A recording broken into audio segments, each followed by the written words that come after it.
বন্ধুরা, আমি মৌসুমী, আপনারা দেখছেন মৌসুমীর দেশে। আজকে করব কাঁকরোল দিয়ে মাছের ঝোল।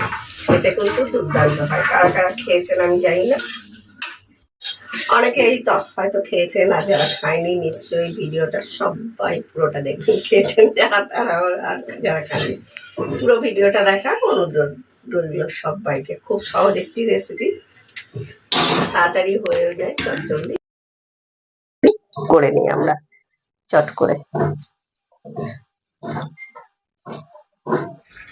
কড়াই সর্ষের তেল,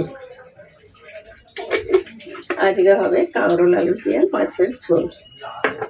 তেলটা গরম হোক, ততক্ষণ আমরা দেখে নিই কি কি নিয়েছি।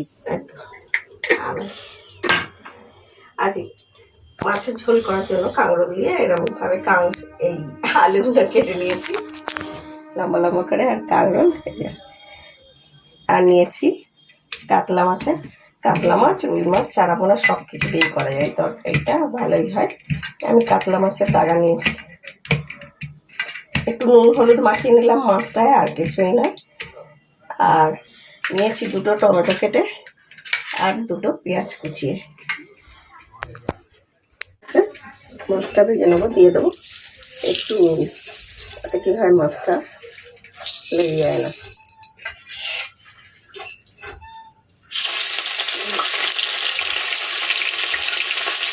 আমি তারপরে ভালো হয়ে গেছে, পটল ধুয়ে এখন চার পাঁচ দিন ধরে বিক্রি করে দিয়ে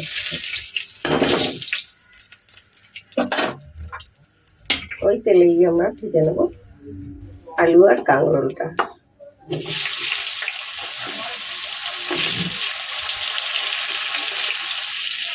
একসঙ্গেই ভেজে নেবো।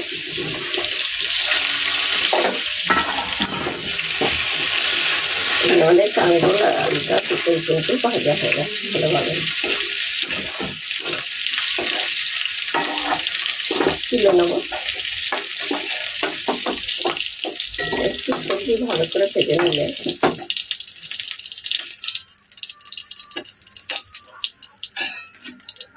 অল্প তেল আছে আর সামান্য তেল দেবো আমরা, অল্প একটু, না দিলেও হতো, তাও একটুখানি দিয়ে দিলাম। বোধহয় এখানে 1 চামচ মতো তেল আছে, কারণ দেখলেন আমি মাছ ভাজার তেলে এই সবজিগুলো ভাজলাম। আর দিয়ে দেবো 5 ফোড়ন, এটাই 5 ফোড়ন দিতে হবে, 5 ফোড়ন নাহলে রাঁধুনি বেশ ভালো লাগে। আর দিয়ে দেবো পেঁয়াজ কুচি, দুটো পেঁয়াজকে কুচি কুচি করে নিয়েছি একদম ছোটো ছোটো করে, একটু কালার করার দরকার নেই। এবার দিয়ে দেবো মশলা, আদা বাটা, এটা হচ্ছে কাঁচা লঙ্কা কাটা, দেখুন ভাই থাকলে সেগুলো জল দেবেন। এটাই রসুন করবে না, রসুন দেবেন না, জিরে, ধনে গুঁড়ো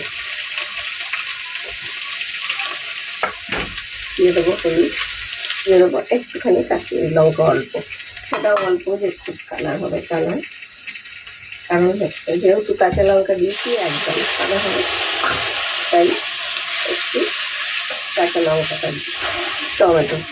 দুটো টমেটো পাতলা পাতলা করে কেটে নিয়েছি, আর তার সঙ্গে দিয়ে দেবো স্বাদ অনুযায়ী নুন, একটা আন্দাজ নেই চলে যাবে। এবার দিয়ে দেবো ভেজে রাখা সবজিটা,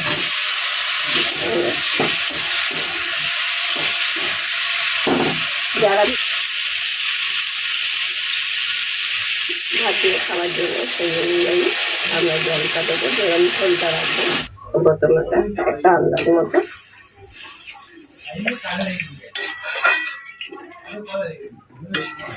ফুটে গেলে আমরা মিডিয়াম করে দেবো, ফুটে গেছে দেখুন, এবার আমরা আর মিডিয়াম করে রান্না দেবো।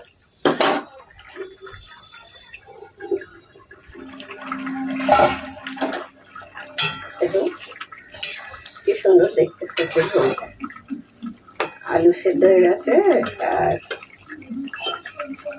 কাঁকরোলও সেদ্ধ হয়ে গেছে।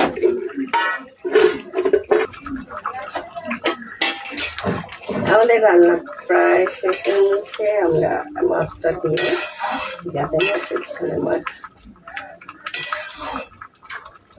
মাছটা কিছুক্ষণ দিয়ে ফুটিয়ে নেবো 2 থেকে 3 মিনিট।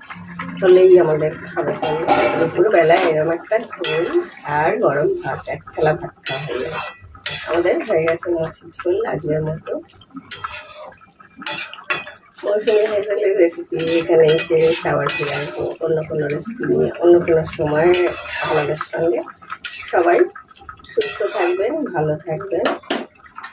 গ্যাসটা বন্ধ করে দেবো, ঢাকা দিয়ে রাখবো। শুধু